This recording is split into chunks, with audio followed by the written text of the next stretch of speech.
Day job too. Yay, recording! That's fabulous. All right, everyone. Oh my goodness. So I feel so honored to have Charlotte with us here today. So we want to thank you from the bottom of our heart for being with us here and taking time out of your Sunday to share with us all of your expertise. So Charlotte is a senior director with Pampered Chef right now, and she is on her way to promoting to executive with her team. Let's give her a big round of applause. Yeah. We are cheering for you, Charlotte. You're totally going to make it happen. And guys, believe it or not, she's only been a Pampered Chef for just 3 years. But actually, Charlotte, I had no idea. My goodness, I thought you were with us for a lot longer. So you guys, this is some real inspiration right here. She is a full-time RVer with her husband and her 3 kids. I think that is the coolest thing and the dream of what life is all about right there. So right now she's in California, and come January, she's going to head over to the East Coast. Fortunately, her husband does not work at all. He drives everyone around and does all the domestic duties, she said, while she runs her Pampered Chef business. So, oh my gosh, what the life right there, right? I absolutely love that. So I'm going to turn it over to Charlotte and have her take it away, and we'll get this started. So thank you, Charlotte. All right. Thank you, guys. It's been fun. So I signed up 3 years ago on a whim. I had never heard of Pampered Chef. I had heard of Pampered Chef. I had never owned anything. I'd never been to a show. We went all the way down to Georgia and visited some friends, and my friend cooked a lot all weekend. She had diverticulitis, so she had to chop everything. So when we left, I said, I want to send her a thank you gift, and I started Googling food choppers, and Pampered Chefs came up. And so I sent the consultant the message and went to the link to order, and there was a little box that asked if I wanted to sign up, and I'm a little impulsive and crazy. So I just checked the box.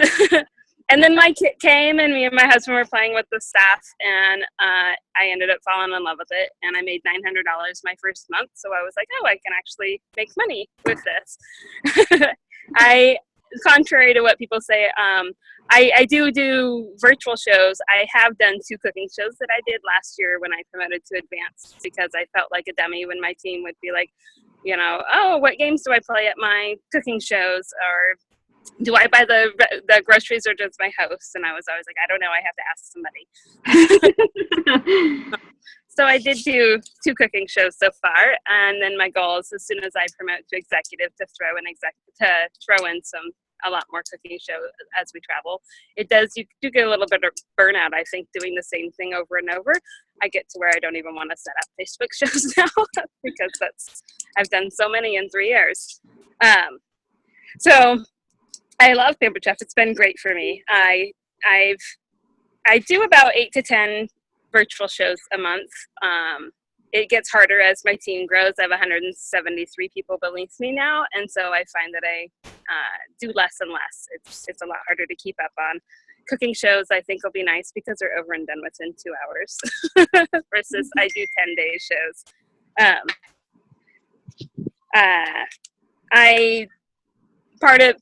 When I signed up, there wasn't very much information on virtual shows. You didn't have all the groups. There weren't people creating outlines and graphics and things like you have now. It's much easier now to just jump on and learn virtual shows versus when I first started.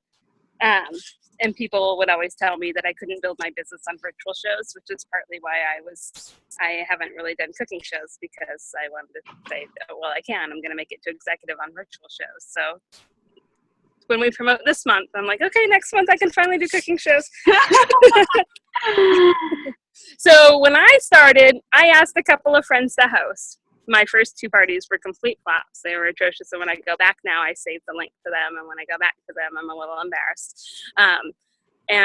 But then I kind of found my rhythm. And so I asked friends to host. And then I just booked shows off of those shows. So that's how I got started. I know you can ask guests at your cooking shows. You can offer a virtual show if they're opposed to doing a cooking show. I don't want to clean my house. I don't have time. Stuff like that.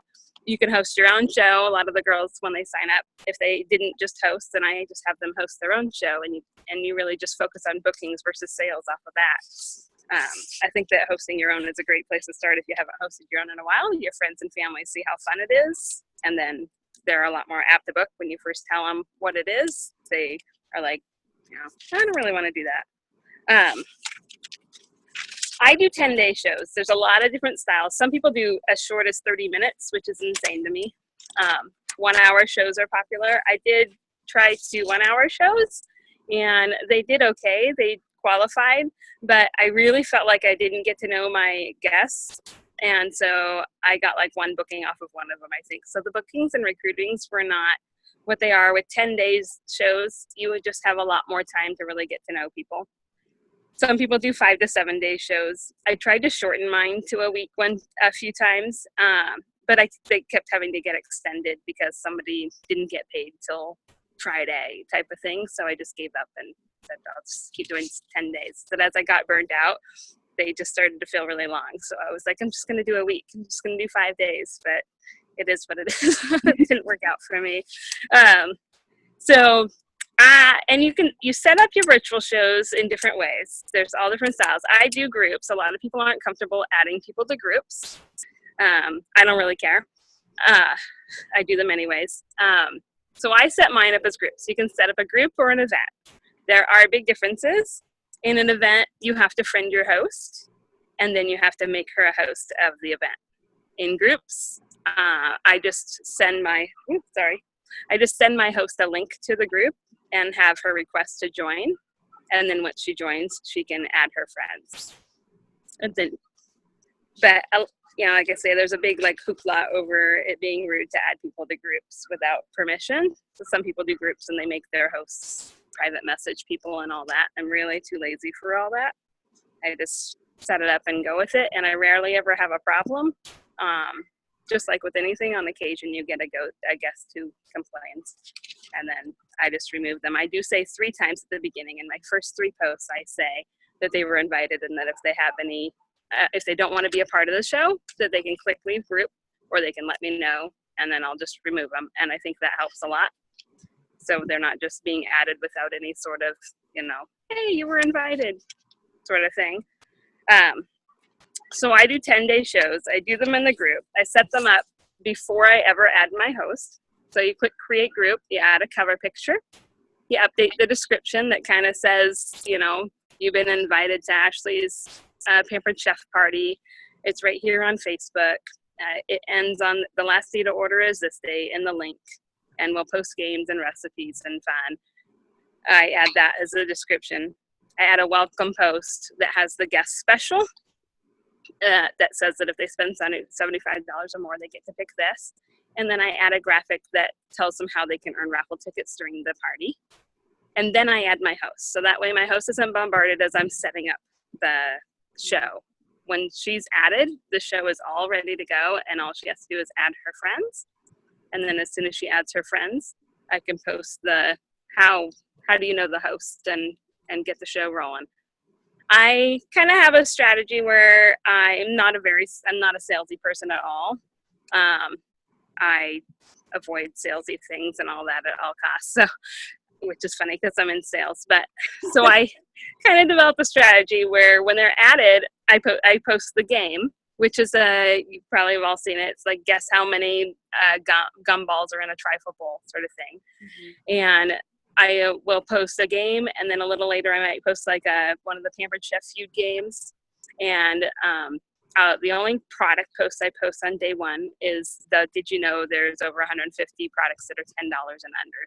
Then when people are added, they're not like, oh, Pampered Chef, that is so expensive sort of thing. They can right away see that not everything at Pampered Chef is expensive, that in fact something like 80% of the catalog is $30 and under. Not sure the exact stat because I have the memory of a gnat.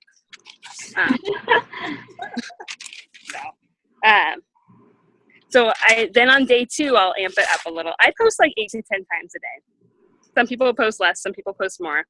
And so it's really on whatever you're comfortable with and your host is comfortable with. I post it starting at my time, Pacific time, 6 a.m., 8 a.m., 10 a.m., noon, 2, 4, 6, 8, and then I end there.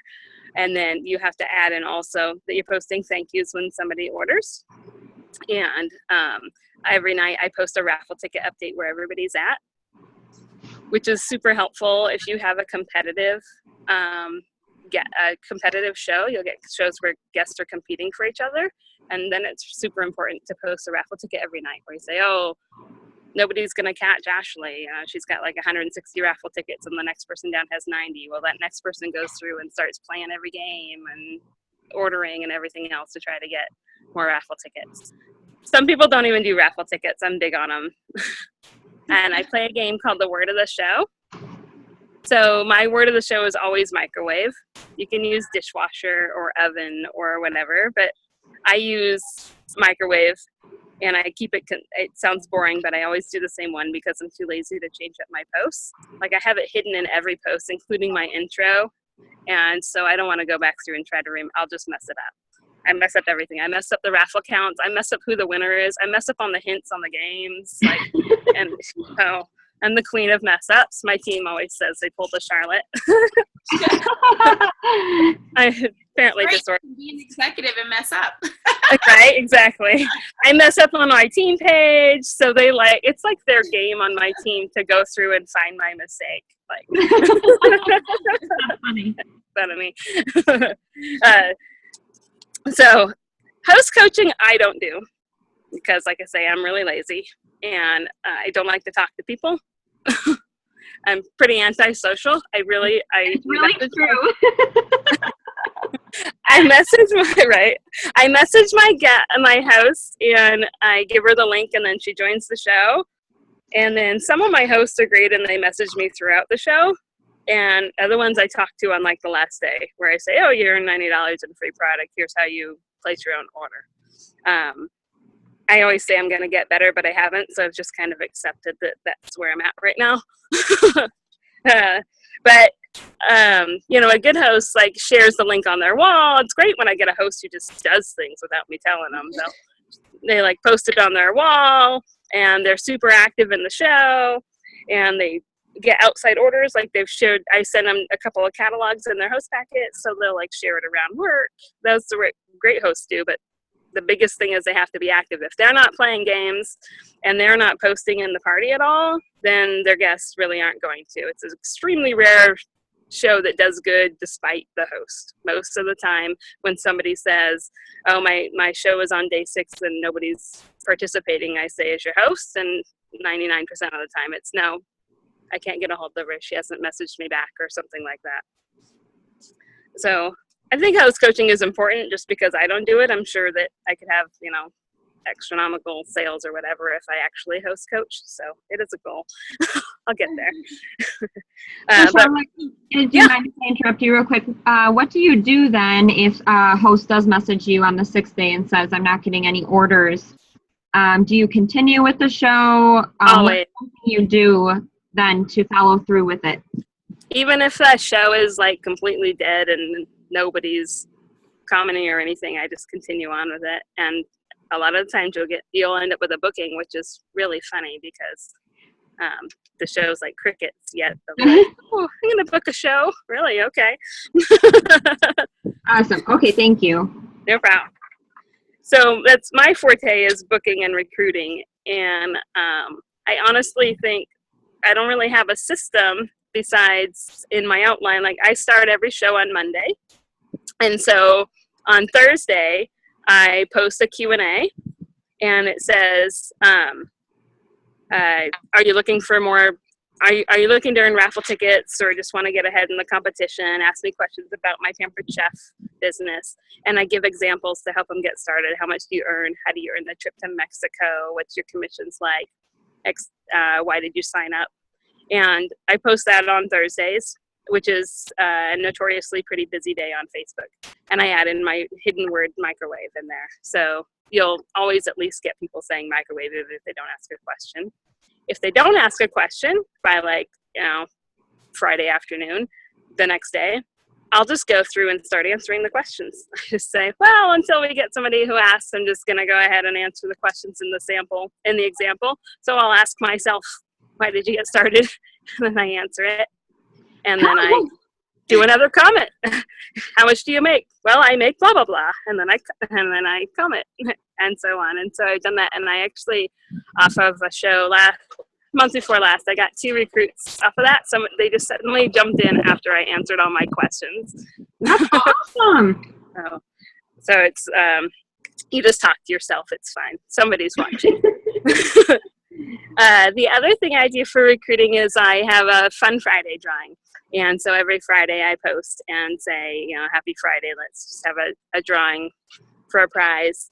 And I use Google Forms for that. So you can go to google.com/forms and you just create whatever questions you want. I ask for their name, their phone number, their email address. I don't contact people just because that's just not me. And then I ask whose show they attend, because you want to reuse the link at multiple shows. And if you don't ask who the host is, then if you have 3 shows running at once, I learned that the hard way when I first started doing the Google Forms. I would have to go into each show and search the guest list for this person's name to figure out which drawing to put them in. And then you ask them if they're interested in booking a party, and ask them if they're interested in learning more about the business. And I do get at least 1 lead off of that, it seems, in almost every show. Some you get a lot, some not. You do a drawing for a free product if they fill out the form? Huh? Did you say you do a drawing for a free product if Yeah. you fill out the form? So then Friday night, enter them all into, it's called wheeldecide.com, like a wheel. And you enter all their names, and then it spins and picks a name. And it's fun because I have a MacBook, so I record it on QuickTime and post it. But people who don't just use like a phone and record it, because it's fun for them to watch the wheel spin and pick the name. So it's just really random. And sometimes I've gone both ways, where I send them a season's best, and other times I'll just award like 50 or 100 raffle tickets. They don't seem to care either way. People just want to win. Yeah. There's a few booking games you can play. There's where you give the host a prize if they get 3 bookings. So like I created a graphic that has, and it's in the virtual party groups, that has 3 bows on it. And for every booking, a bow gets removed. So if somebody books a show, then I post the package that has 2 bows and say that we removed a ribbon. And once they get all 3 bows removed, I reveal a prize, like a quick slice, a brownie pan, something around the $20 range that they get after all 3 shows have qualified. I only do that if I haven't got any bookings. So it's in my outline, but I reserve it because a lot of the times I end up getting bookings, and then I don't want to give away anything for free when I don't even have to. Yeah. I find that the biggest thing in recruiting and booking, though, is really just personality, just getting to know people. I think because I'm so laid back and I don't message guests and I just joke around a lot in my shows, that I think that's part of why I do well on the recruitings and bookings. When I do my 8 to 10 shows a month, because I've been really slacking this summer, then I average 3 to 5 bookings per show, and 2 to 3 recruits a month. I'm just not very serious in my shows. I'll post a game, guess how many jelly beans are in the trifle bowl, and then I'll be like, I'll give you a hint to start you off, it's more than 1. And then after a few hours, I'll say, hint, someone's closer than someone else. When people ask me what the grand prize is at the end of the show, I'll say it's a puppy. And that they should take it for a walk when they get home. So I just don't really do anything serious. I just make a lot of jokes. When I ask how they know the host, I ask them to lie, because I think it's a lot funnier when they say they met him in jail, or they met him on a street corner and saved their life. Or it's hilarious what someone comes up with.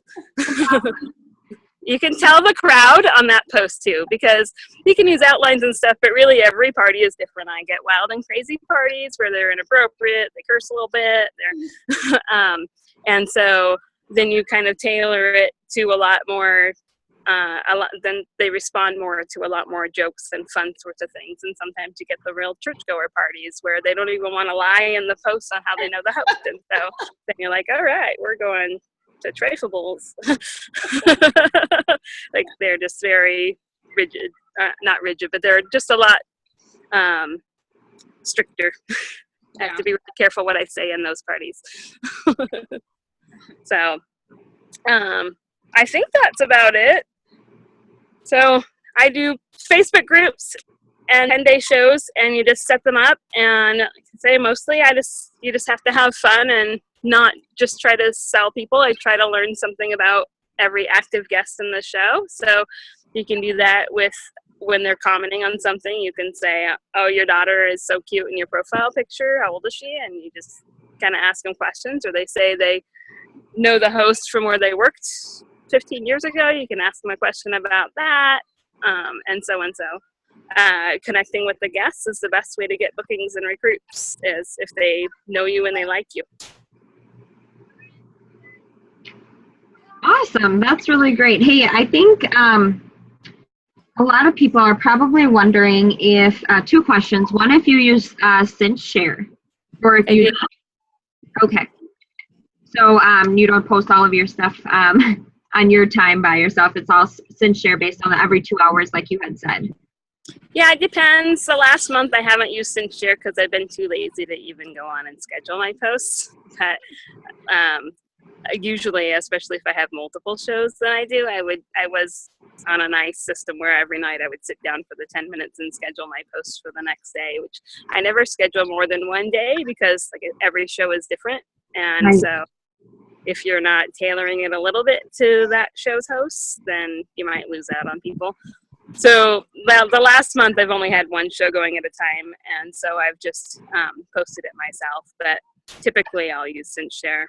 Okay, awesome. And then the other one is about the direct ship program. You're a part of that, right, Charlotte? I am, yeah. So what do you do with the gifts that you're sending to the guests then on the show that they won?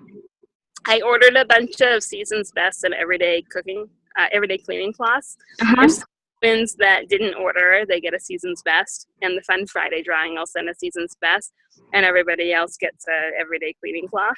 So I found it actually saved me money because I just ordered a bunch of those on supply, and they come with like, I don't know, I should know this, like 2 or something in the package. I don't even send out, I'm so lazy, I don't even send out my own gifts. That's my husband's job, so I just tell him so. And so so he just sends one of those. So I'm like, oh, it's like totally saved me money. Whereas before I would add on like a $10 item. And yes. Awesome. Thank you. Okay, Charlotte, we want to be really respectful of your time. Do you have a couple more minutes that we can open it up for questions, or? Yeah. Okay. Mm-hmm. All right. So why don't we go ahead and open it up to the teams for questions that you guys have for Charlotte. Who has a question for her? I do. I think I read somewhere one time that you pay somebody to do your raffle tickets. Is that your husband or somebody else? My husband does them for my kickoff shows that I do for people because I don't make any money off of that.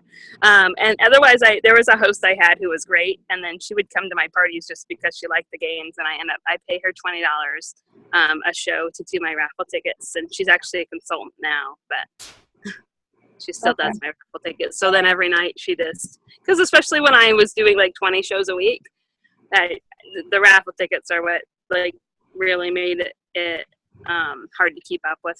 It's a lot to count every day. Shows a week. Did I hear that correctly? Yeah. 20 a show. I don't do that either. Well, that obviously had got you where you are today, though. Short time. Yeah. I was going to say that. Short time, double time. So I have a trillion questions. Does anybody else have more questions for her before I start going? I've got a question. Well, hello. We've chatted on Facebook before. I'm so happy to see your face some more. Anyway, how do you get to know the people in the group quickly? Because I usually do like 7 or 10 days. It depends on what my hosts want to do. I just ask them what they want to do. But how do you get to know them how do you pick up on cues on what they're like? Usually from like the how you know the host post is the great one. Most people will want to comment on that. Another one is when you get orders, and if you don't get orders, you can do it anyways. I use those conversation starters, and people who even like don't play the games or things. They seem to really like those, the ones that say like, you know, say something you did and then add like a boss, or it asks you to post the time that you see the post, you know, post the time when you see this. And so then they're like 6:15, 8:15, and you can comment with like, oh, you must be on the East Coast and such. And so those conversation starters are really great in a dead show, where I do them as thank you posts. It's really helpful if somebody orders early in the show, so you can start using them right away. Okay.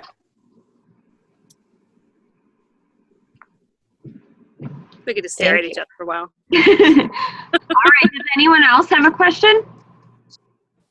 Oh, no, just just a statement about that. I found that what was your first concert you ever went to is like the best one of those. Really? Yeah. I find the name of song with a color in the title always gets massive. People will be like going on after the show's ended. Awesome. I did that one for the first time, and I got tons of comments, like 77 comments. I was like, holy cow, I guess I'll do that one again. Yeah, so those are ones I kind of try to keep an eye on which ones are more popular. So in really dead shows, those are the ones you want to post. And in my VIP group, I post a conversation starter almost every day. So, Charlotte, what's your average show like in terms of sales? $9.74. Holy moly. Okay. Wow, that's incredible. It is incredible. I'm a stats person, so I watch that. Direct ship, now I'm like, I could get it over 1,000 now, because direct ship, you could totally like extend a show and not have to hold up people's orders. That's awesome. So what do you feel is the most important element of your show to give you success? Fun. I think having fun, showing your personality, and not being salesy, just being more like their friend.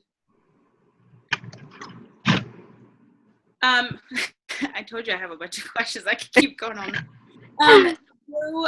So I know you use Sincere, and I know that you did like a training not too long ago too on Sincere. Yeah. Well, they did. You did what? Well, they did it. Oh, they did it. Yeah. Did you have you ever used Post My Party, or do you know anything about it that you can give me like a, you know, pros and cons type of thing? I have an account with them, and I think it seemed difficult for me to set up the template. I haven't even finished setting up one template because it's a little tedious. Like, I don't have many pictures saved. I have them all in Evernote, and in Post My Party, you can't drag it from Evernote into Post My Party like you can with Sincere, and you can't just do copy image URL and post it. I have to literally save every picture that I want and then paste it. I like that Post My Party has templates and templates that you could share, so I really wish I could use it, but they don't allow groups, period. They'll deactivate your account if you try to sell in a group. So I set it up just to kind of learn it, and I figured I could use it for my team trainings and things, since I can create the template, but I can't use it for parties since they don't allow that, and I really, really don't like it then. Gotcha. So what do you think is the number one thing that you do to have such high sales for a virtual show? I know, I'm not sure, Renelli, about your team exactly, but many of my girls have lower virtual party averages. So what do you think is one thing that's a success to having higher sales? I think I have a knack for reading people really well in the party, and the fact that I just kind of joke around with them and conversate with them, and you get to know them, and then you know exactly what to post. You know, you realize that you have like 5 moms in the group, and so then you do like cut and seals, and used to be fruit and cheese cutters. I'm a little sad to see those go. That was sort of like my go-to thing when people had kids. You know, so I'm already planning like, oh, September, then I could totally post the video for the 30-second whipped cream. How much fun is that for kids type of thing? So I think it's really getting to know what you're dealing with your guests. You know, what products would suit them. Are they all bakers? Are they really busy moms? Are they stay-at-home moms? Are their dads in there? Got it. So your outline is different and tailored to the party, which I think is important for, okay. Yeah. I read off their cues. That's awesome. Awesome. All right. Does anyone else have any other questions?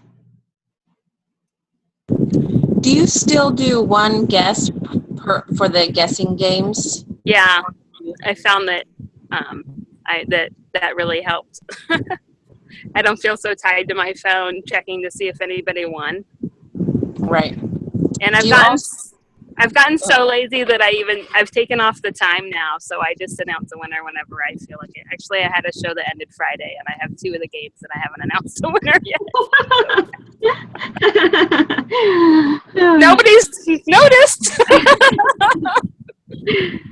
Do you only play the guessing games, or do you switch up your games? I play a guessing game every single day, and then in the evening it's busier around 5 or 6 p.m. Then, as long as I'm not busy, I'll sit down and play it. Like I'll post a bonus game, a Pampered Chef Feud or a Chefity or Guess the Movie, something that's really quick. But those games really require you to be right there, monitoring the answers and right. saying who won, since they're quick. So I just do those in the evening. So that's what I have, because that's what I see in the outline, and tons of people are coming up with all these games and doing all these different things. Do your hosts not get sick of just the guessing games of guess how many? No, the hosts probably do, because they've been to a few shows, but they just need to suck it up, because most of their guests haven't seen it. Okay. And the whole premise behind it is that's what gets people to come to the party. When it was in 1 hour, then it was great, because then they had to come every hour to guess. And so now it's kind of an everyday thing, but they get a notification every time someone guesses. So it's just a little reminder for them of the party. No, I don't think I've ever seen your outline, which is kind of shame on me, because I know that you're a rock star on this this virtual thing. How do you get what is your booking post like? Well, I only use it if I haven't got any bookings. Usually I get bookings from the Fun Friday drawing, the Google drawing. Right. Or I think on like day 7 or 8, I'll post what the month special is if they host. So that's like my one hosting thing. So I don't really post much about hosting. I save that sort of 3 bows thing. If I don't have any, then I'll post that and say, let's help the host win this prize. I do an end of the show drawing, and anybody, because sometimes on day 5, somebody maybe isn't ready to book. And so I do an end of the show survey, I call it. So it asks their name and what show they attended. And then I ask if they ordered, and then why not? And if they booked the show, and if they're interested in booking a show. Gotcha. It is a little bit more difficult than the regular drawing, because you have to do where you make it go to a certain section based on their answer. So it asks, did you order? If they say no, then it goes to a whole different section that asks why not, and gives them some choices, like didn't have the money, didn't see anything I liked, or other. And same thing with did you book a show? If they say no, it says, did you want to book a show? So if they click yes, then it has to go and ask them what date, and then I don't like to talk to people, so I try to get as much info in that Google drawing form as possible. So if they want to book a show, it asks them to set the date, and it asks them their phone number, their email, their address. So I have everything right there, and all I have to do is send them a message going, great, I'll get a host packet out to you. That's awesome. Do you feel like the host packets help? Yeah, I think so. And I do a post, well, you haven't seen my outline. So on day 1, I think it is, I do a post where I post a picture of the catalog, and I say, if you're like me, you want to hold the catalog in your hands, so message me your address if you want me to send you one. And I send them a whole host package. Some people say that that the people they send them to don't order. I find personally the people that I send them to tend to have bigger orders and almost always book the show. Oh. Nice. So it's really kind of situational. I don't know why there's the difference, but it works out well for me. Now, are you okay if we share your outline with our group here, just so that we can check it out and use it? Yeah, absolutely. Fantastic. I don't know, Ashley, are you I think that's all. Charlotte, we want to thank you so much again from the bottom of our heart for taking out the time from your family today. It looks like it's beautiful weather there. Just for sharing with us. We really appreciate it so much because we know you didn't have to do this. So thank you very, very much. No problem. Yes, we appreciate it. Awesome. So yeah, Charlotte, you're welcome to go ahead and jump off. We're going to hang on here a little bit with the girls on the team and chat with them, okay? All right. Well, thanks, guys. Thank you, Charlotte. Bye-bye. I'll figure this out. How do you You'll have to use it now more often. more? How do you, oh, there's a leaf. Okay, I got it. Bye. Bye. Oh my gosh, that was awesome. Oh my gosh, you guys. So what'd you think? That was good. She's pretty awesome. Yeah. I like her because she's really real. And I think I need to be more real in my parties because, like she said, she's not selling anything, but she's selling a lot. Yeah. And I've been omitting that I follow her outline, and actually I have 6 virtual parties starting tomorrow. I don't know how I did that to myself, but I'm freaking out. But I omit that. Let me send you a catalog post because I don't want to pay the postage, but I didn't think about sending them a whole host packet. I'm going to try that. I think it'll make a difference. Because if you just send a catalog, you know, 'cause I think that's what most people are doing, and that's why they don't do it like she does, because they're just sending a catalog versus a host packet. So I think I'm going to do it. I'm going to send the folder and everything and see if it makes a difference. I'll let you all know. Awesome. That sounds good. I mean, honestly, think about it. If it costs you $3 for shipping, right? And then